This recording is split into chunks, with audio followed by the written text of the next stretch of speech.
యుద్ధంలో పరిణామాలు వేగంగా మారుతున్నాయా? ఇరాన్కు మద్దతుగా చైనా రంగంలోకి దిగుతోందా అంటే ఇప్పుడు అవే సందేహాలు వ్యక్తమవుతున్నాయి. సీజ్ ఫైర్ అమల్లోకి వచ్చిన 24 గంటల్లోపే తెహ్రాన్లో మూడవ చైనా విమానం అంటే 3 విమానాలు ల్యాండ్ అయినట్లుగా వార్తలు వస్తున్నాయి.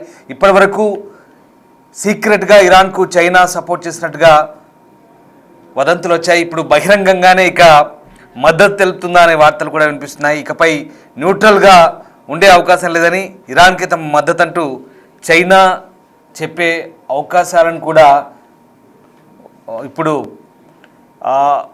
దానికి సంబంధించి వార్తలు వస్తున్నాయి. అటు చైనాకి ఇప్పటికే వార్నింగ్ ఇచ్చింది ట్రంప్. అలాగే ఇరాన్కు ఆయుధాలు ఇస్తే తీవ్ర సమస్యలు తప్పు అంటూ చైనాను ట్రంప్ హెచ్చరించారు. ఇరాన్కు సపోర్ట్గా రష్యా, చైనా ఉండే అవకాశం ఉంది. అటు అమెరికా మాట వినని నాటో దేశాల నేపథ్యంలో ప్రస్తుతం భవిష్యత్తులో యుద్ధం ఎలా ఉండబోతుందనేది కూడా ఇదంతా ఊహాజనితంగా కనిపిస్తుంది. సో మొత్తం మీద ఓవైపు ఇరాన్కు తాము ఆయుధాలు సరఫరా చేస్తున్నామన్న అమెరికా వాదనను చైనా ఖండిస్తోంది. చైనా ఈ మేరకు స్పందించింది. ఇక ఒక భారీ చైనా సరుకు రవాణా విమానం టెహ్రాన్లో దిగినట్టుగా వార్తలు అందుతున్నాయి. ఇజ్రాయెల్, అమెరికా, ఇరాన్ కాల్పుల విరమణ జరిగి 24 గంటల్లోపే మూడవ చైనా సరుకు రవాణా విమానం ఇప్పుడు ఇరాన్లో దిగినట్టుగా వార్తలు వస్తున్నాయి. అయితే ఈ విమానం ఇరాన్లో దిగిన తర్వాత ఈ విమానంలో ఎలాంటి వస్తువులు ఉన్నాయి, అసలు ఆయుధాలనే తీసుకెళ్ళిందా, లేదంటే ఆ సరుకు రవాణా విమానం నేరుగా టెహ్రాన్కు ఎందుకు వెళ్ళినట్టు, ఏదైనా మానవతా సహాయం కోసం అది టెహ్రాన్లో దిగిందా, లేదా ఇతరత్ర ఆయుధాలు ఏమైనా సరఫరా చేస్తుందా అనే కోణంలో ప్రస్తుతం వార్తలైతే చక్కర్లు కొడుతున్నాయి. మరోవైపు ఇరాన్కు ఆయుధాలు సరఫరా చేసిందనే వార్తలను చైనా నిరాధారమైన ఆరోపణలుగా చెప్తోంది. ఇక అమెరికన్ మీడియా సంస్థలు నివేదించిన నేపథ్యంలో ట్రంప్ ఆదివారం చైనాపై 50% భారీ కొత్త సుంకాన్ని విధిస్తామంటూ ఓవైపు హెచ్చరిస్తున్నారు. మరోవైపు ఇరాన్కు ఆయుధాలు సరఫరా చేసింది లేదా సరఫరా చేయాలని ఉద్దేశించింది వచ్చిన వార్తలను అమెరికా నిఘా వర్గాలను ఉటంకిస్తూ పలు వార్తా సంస్థలు బయటపెట్టిన తర్వాత చైనా వాటిని నిరాధారమైన నిందలంటూ కొట్టిపారేసింది. టెహ్రాన్కు సైనిక సహాయం అందిస్తే బీజింగ్పై 50% భారీ కొత్త సుంకాన్ని విధిస్తామంటూ డొనాల్డ్ ట్రంప్ హెచ్చరిస్తున్నారు. అంచనాల గురించి తెలిసిన కొంతమంది వ్యక్తులను ఉద్దేశిస్తూ రాబోయే కొద్ది వారాల్లో చైనా ఇరాన్కు కొత్త వాయు రక్షణ వ్యవస్థలను అందించేందుకు సిద్ధమవుతుందంటూ అమెరికా నిఘా వర్గాలు సూచిస్తున్నాయని CNN లాంటి వార్తా సంస్థలు నివేదించాయి. ఇక భుజంపై నుండి ప్రయోగించే క్షిపణుల సరుకును బీజింగ్ ఇప్పటికే పంపి ఉండొచ్చు అంటూ అమెరికా నిఘా వర్గాలు సూచిస్తున్నట్టుగా అమెరికా అధికారులు చెప్పినట్లు ది న్యూయార్క్ టైమ్స్ అనే పత్రిక కూడా చెప్తోంది. సైనిక వస్తువుల ఎగుమతి విషయంలో తాము ఎల్లప్పుడూ జాగ్రత్తతో బాధ్యతాయుతమైన వైఖరిని అవలంబిస్తున్నామని, తమ సొంత ఎగుమతి నియంత్రణ చట్టాలు, నిబంధనలు, అంతర్జాతీయ బాధ్యతలకు అనుగుణంగా కఠినమైన నియంత్రణలు అమలు చేస్తున్నామంటూ చైనా ఆ నివేదికలను ఖండించింది. అమెరికా వార్తా సంస్థల వార్తలను తప్పుడు వార్తలుగా నిరాధారమైన వార్తలుగా చైనా కొట్టిపారేసింది. నిరాధారమైన నిందలను లేదా దురుద్దేశపూర్వక సంబంధాలను వ్యతిరేకిస్తామంటూ విదేశాంగ మంత్రిత్వ శాఖ ప్రతినిధి గోజియాకున్ ఒక సాధారణ వార్తా సమావేశంలో చెప్తున్నారు. చైనా ఇరాన్కు కీలక ఆర్థిక భాగస్వామి అని, అది మధ్యప్రాచ్య దేశం యొక్క చమురులో అధిక భాగాన్ని కొనుగోలు చేస్తుందని, అయితే ఆ దేశాల మధ్య అధికారిక సైనిక ఒప్పందం ఏదీ లేదని, బీజింగ్ ఈ రెండింటి మధ్య సంబంధాన్ని ప్రధానంగా లావాదేవీల సంబంధంగానే చూస్తుందంటూ చాలామంది విశ్లేషకులు అంటున్నారు. గల్ఫ్ దేశాలతో చైనాకు బలమైన ఆర్థిక సంబంధాలు కూడా ఉన్నాయి. అలాగే యుద్ధం జరిగినంత కాలం ఆ దేశాలపై ఇరాన్ చేసిన దాడులను చైనా విమర్శించింది.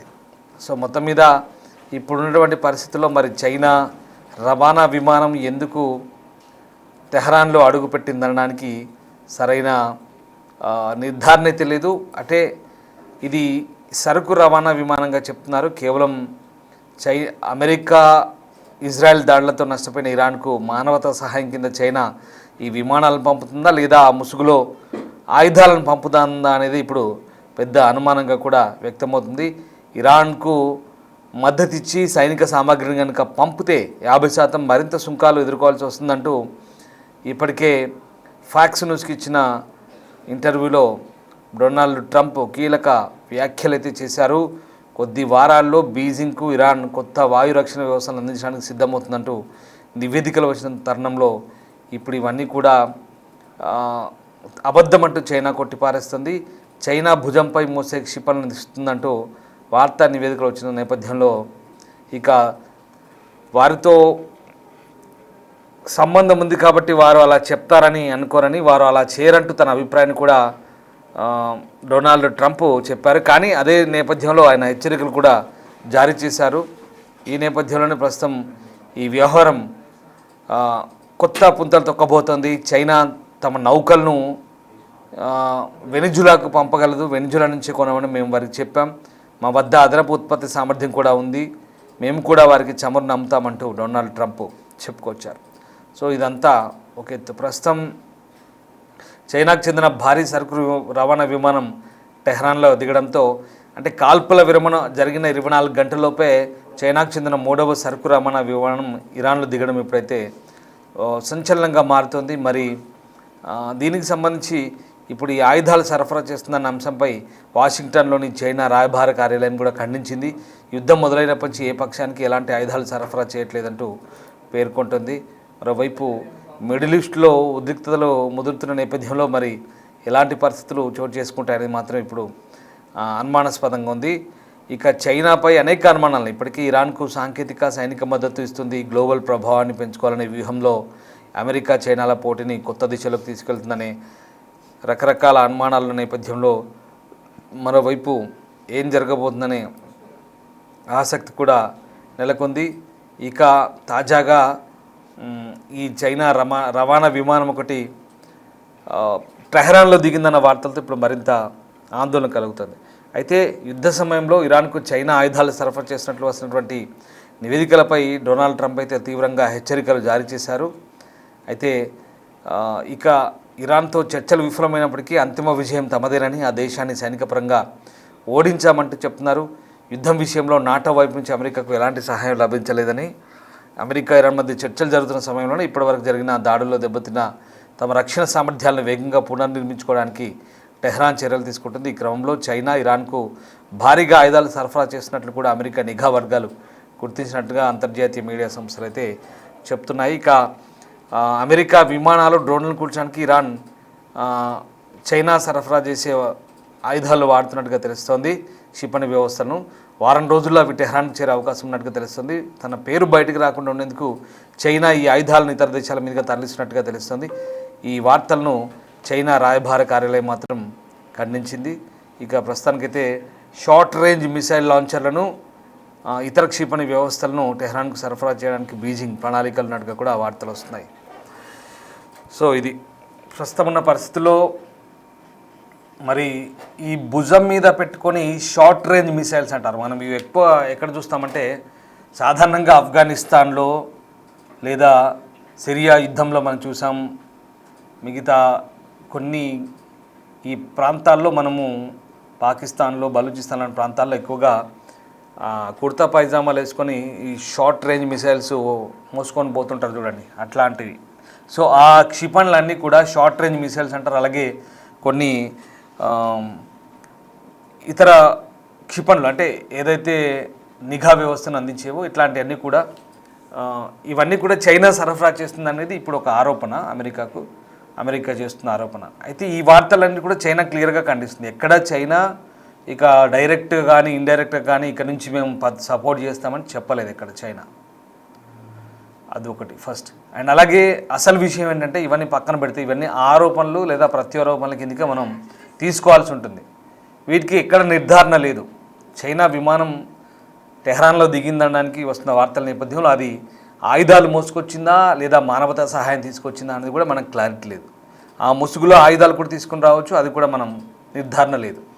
కానీ అదిగో ఆ విమానం మాత్రం టెహ్రాన్లో దిగిందనే దానికి కొన్ని అంతర్జాతీయ వార్తా సంస్థలు సోషల్ మీడియాలో వస్తున్న వార్తలు అవి. రైట్, ఇది పక్కన పెడితే అసలు విషయానికి వద్దాం. ఇవన్నీ ఆరోపణలు ప్రత్యారోపణల కిందకే మనం పరిగణించాల్సి ఉంటుంది. కొన్ని పత్రికలు రాసాయన్న వార్తల్ని చైనా ఖండించడం, చైనా రాయబారి ఖండించడం, లేదా చైనా నేరుగా ఇప్పటివరకు ఎవరి పక్షాన మేము లేము లేదా ఎవరికి సపోర్ట్ చేయము, ఇట్లాంటి మేము మా ఆయుధాల విషయంలో మేము చాలా కంట్రోలింగ్గా ఉంటాం, ఎవరికి ఊరికే తూతు మాత్రంగా మాట మాత్రంగా మేము ఆయుధాలు అమ్మము, మా చాలా కట్టుబడి ఉంటామంటూ చైనా చెప్తున్నప్పుడు కూడా ఏం జరుగుతుందని మనకు తెలియదు. బట్ ఇండైరెక్ట్గా బ్యాక్ ఎండ్లో చైనా సపోర్ట్ ఉందనేది మొదటి నుంచి వినిపిస్తున్న మాట. ఇది పక్కన పెడితే ఇప్పుడు అసలు విషయానికి వద్దాం.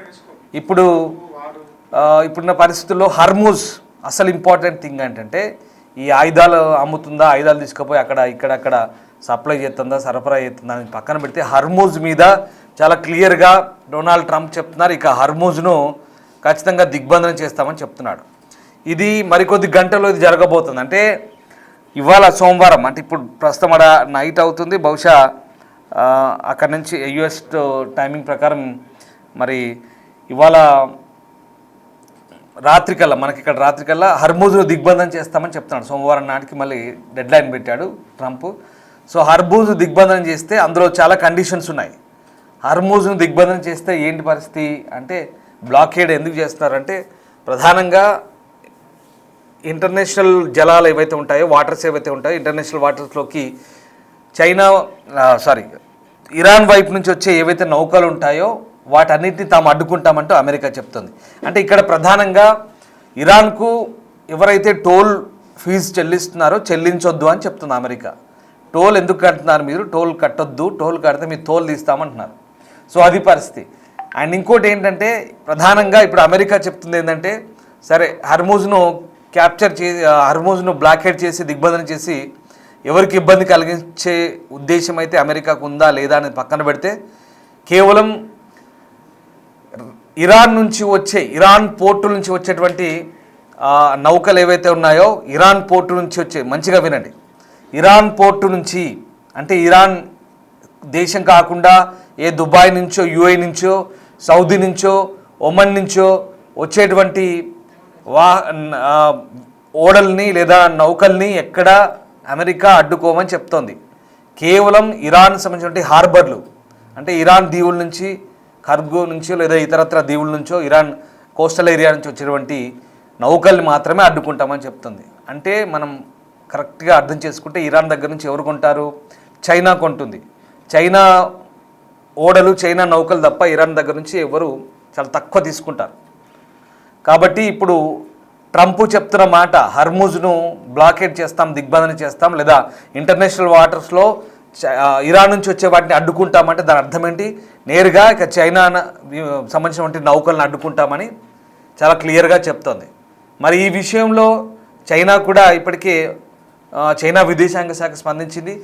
ఈ హర్మూజ్ విషయంలో ఒకవేళ ఇరు పక్షాల నుంచి ఇంకా ఏమైనా చర్చలు కనుక చేయాలనుకుంటే తాము కూడా సహకరిస్తాము, అవసరమైతే ఇరువైపులా సరైన చర్చలు జరగాలి, మాట్లాడుకోవాలి, మిగతా మధ్యలో ఉన్న వాళ్ళకి ఇబ్బందులు కలగొద్దని చెప్తున్నారు. బట్ ఇంకా చైనా ఇంకా ఏం స్పందిస్తుంది అనేది ఇంట్రెస్టింగ్ ఉండబోతుంది. ఇక్కడ ట్రంప్ బ్లాకేట్ చేస్తుందనడానికి నేరుగా చైనాకు సంబంధించిన వాటిని బ్లాకేట్ చేస్తాడు. ఇరాన్ వాళ్ళని ఏమనని ఇంకా నేరుగా ఇక్కడ చైనా వాళ్ళని బ్లాకేట్ చేసే అవకాశం ఉంది. కాబట్టి చైనా నౌకలకి ఇబ్బంది కలిగే అవకాశం ఉంది. మరి ఎటువైపు దారితీస్తుంది మాత్రం ఇంట్రెస్టింగ్ ఉండబోతుంది. మరోవైపు అక్కడ నాటో దేశాలు అయితే ఎక్కడ సహకరించట్లేదు అమెరికా. కాబట్టి ఇక్కడ మరి ఓవైపు రష్యా, చైనా బ్యాక్ ఎండ్లో సపోర్ట్ చేస్తున్నాయని మాత్రమే వార్తలు. బాహటంగా మేము ఎక్కడ ఇరాన్కు సపోర్ట్ చేస్తాము, ఇరాన్కు డైరెక్ట్గా మేము రంగంలోకి దిగుతామని ఎప్పుడు ఎక్కడ చెప్పలేదు. ఇవన్నీ తప్పుడు వార్తలు. బట్ సాంకేతికంగా అంటే టెక్నికల్గా లేదా ఇతరత్ర గూగుల్కి సంబంధించినటువంటి ఏదైతే జీపీఎస్ ఉందో దాన్ని అందిస్తున్నట్టుగా మాత్రమే వార్తలు ఉన్నాయి. ఇవి అమెరికా సంబంధించిన కొన్ని వార్తా సంస్థలు అయితే చెప్తున్నాయి. కానీ చైనా ఖండిస్తుంది. మరి యుద్ధం ఎలాంటి పరిణామాలకు చోటు చేసుకుంటుంది, ఏం జరగబోతుంది, ముఖ్యంగా ఆయుధాల సంగతి పక్కన పెడితే హర్మూజ్ విషయంలో చైనా కనుక ఇబ్బంది కలిగితే చైనా ఎట్లా స్పందిస్తుందని మాత్రం ఇప్పుడు ఇంట్రెస్టింగ్గా ఉండబోతుంది.